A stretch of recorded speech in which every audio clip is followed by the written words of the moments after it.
Assalamualaikum warahmatullahi wabarakatuh. Saya Alia Faiza dengan NIM 2108036032 dari kelas Kimia 2B.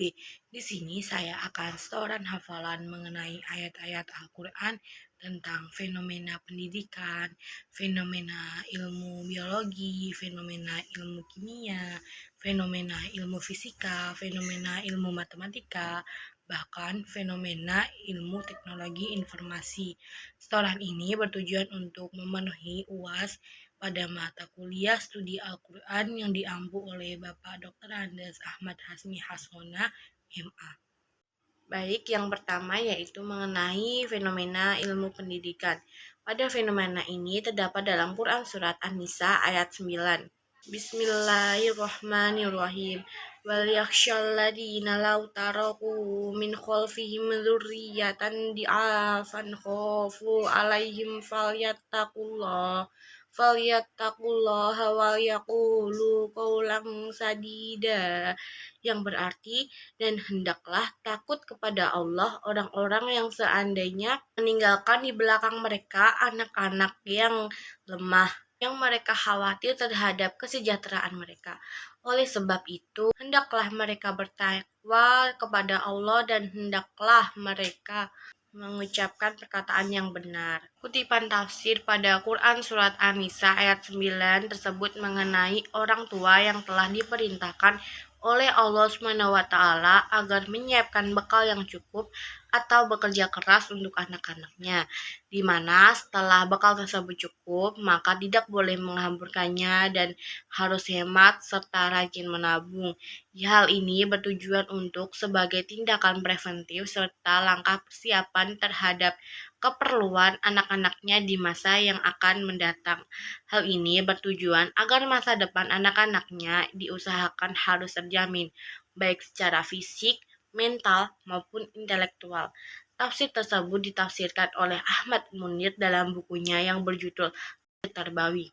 Adapun konteks tekstualisasi Quran Surat An-Nisa ayat dan dengan relevansi fenomena pendidikan sekarang, yaitu di mana seorang orang tua harus membiayai atau berusaha untuk masa depan seorang anaknya agar seorang anak tersebut dapat meraih mimpinya.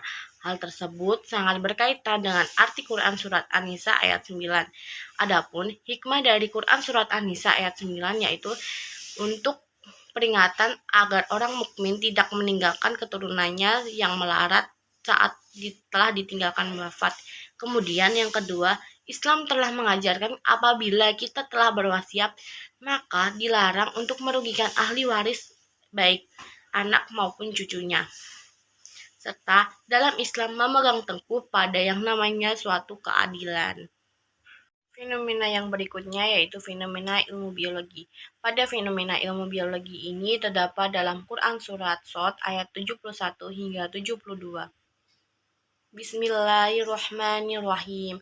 Idz qala rabbuka lil malaikati inni khaliqum basaram min tin fa idza sawaituhu wa nafakhtu fihi minar ruhi faqa'u lahu sajidin, yang berarti, ingatlah ketika Robmu berfirman kepada malaikat, sesungguhnya aku akan menciptakan manusia dari tanah, yaitu Adam. Maka apabila telah kusempurnakan kejadiannya, telah sempurna dan kutiupkan padanya roh ciptaanku, maka hendaklah kamu tersungkur dengan bersujud kepadanya. Kutipan tafsir pada ayat ini yaitu, jadi di sana ada kesatuan penciptaan yang membuktikan kesatuan pola, kehendak, serta tujuan. Tafsiran ini dari Sayyid Qutb dalam bukunya yang berjudul Tafsir fi Zilalil Quran di bawah naungan Al-Quran. Adapun konteks tekstualisasi Quran Surat Shad ayat 71 hingga 72 yaitu adanya perkembangbiakan suatu makhluk hidup seperti pada manusia, serta hikmah pada ayat tersebut yaitu agar menjadikan kita sebagai manusia yang dapat berakal dan memiliki belas kasihan terhadap makhluk hidup lain seperti pada manusia, tumbuhan, maupun hewan. Yang ketiga yaitu fenomena pada ilmu kimia. Adapun fenomena pada ilmu kimia ini terdapat dalam Quran Surat Al-Kahfi ayat 96. Bismillahirrahmanirrahim. atuni zubaral hadid hatta idza sawa bainal soddafaini kolang fuku hatta idza ja'alnahu naro qala atuni ufrig alaihi qitran. Berarti, berilah aku potongan-potongan besi, hingga apabila besi itu telah sama rata dengan kedua puncak gunung, itu berkatalah Zulkarnain, tiuplah api itu hingga apabila besi itu sudah menjadi merah seperti api. Dia pun berkata, berilah aku tembaga yang mendidih, agar aku tuangkan ke atas besi panas itu. Adapun tafsir dari Quran surat Al-Kahfi ayat 96 yaitu, berilah aku potongan-potongan besi hingga apabila besi itu telah sama rata dengan kedua puncak gunung itu. Zulkarnain berkata kepada para pekerja, tiuplah api itu. Hingga bila besi itu telah menjadi merah seperti api, dia pun berkata, berilah aku tembaga yang mendidih agar kutuangkan ke atas besi panas itu, sehingga benteng itu menjadi setinggi gunung kokoh dan licin. Konteks tekstualisasi Quran Surat Al-Kahfi ayat 96 tersebut yaitu pemanfaatan besi dalam bahan baku pembuatan kawat, pembuatan dinding, maupun gedung, serta penopang konstruksi bawah tanah. Serta hikmah yang didapat mempelajari Quran Surat Al-Kahfi ayat 96 tersebut yaitu, kita dapat mengetahui keistimewaan besi serta kegunaannya baik berdasarkan firman Allah Subhanahu wa taala maupun secara ilmiah. Adapun fenomena yang selanjutnya yaitu fenomena mengenai ilmu fisika. Pada fenomena ini terdapat dalam Quran Surat Al-Insyiqaq ayat 16 hingga 18. Bismillahirrahmanirrahim. Fala uqsimu bisyafaq wal laili wama wasaq wal qamari idza tasaq, yang berarti, maka aku bersumpah demi cahaya merah pada waktu senja, saat matahari akan terbenam dan cahayanya akan tampak kemerahan masih kepandar ke sebagian penjuru langit. Dan aku bersumpah demi malam dan apa yang diselubunginya dengan kegelapan akibat hilangnya cahaya matahari, demi bulan apabila menjadi purnama.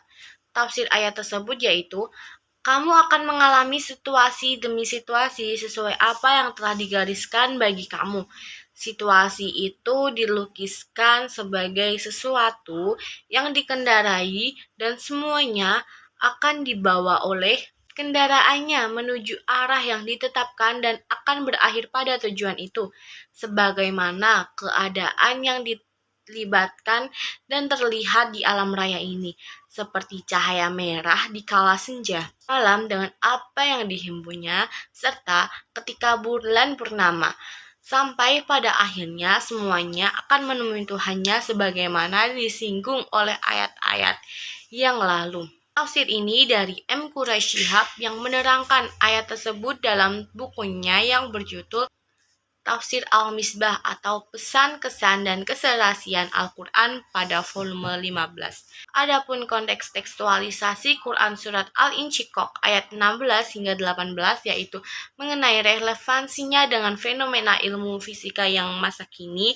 yaitu kejadiannya bulan purnama di malam hari pada tanggal 13, 14, 15 pada setiap bulannya, di mana kejadian tersebut berkaitan dengan adanya Quran Surat Al-Insyiqaq ayat 16 hingga 18. Serta hikmah dari mempelajari dan memahami ayat tersebut yaitu, mahasiswa menjadi mengetahui tentang beberapa perubahan yang dapat terlihat melalui fenomena alam dengan menunjukkan adanya sebuah perubahan data, perjalanan hidup suatu makhluk, kemudian kejadian bulan purnama dapat terjadi atas kehendak Allah Subhanahu wa taala.